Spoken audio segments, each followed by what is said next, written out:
অনেকে প্রশ্ন করে যে শুক্রবার কী করেন।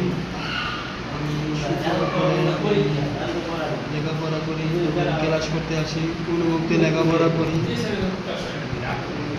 মনটা আলোচনা এখন একটু ভালো হয়েছে, তাই আমি এখন আপনাদের সামনে তুলে ধরতেছি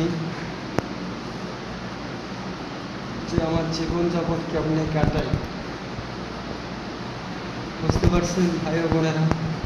তাই আপনাদের সামনে আমি তুলে ধরলাম আজকে একটা ছোট্ট একটা ভিডিও, বেশি বড় করবো না।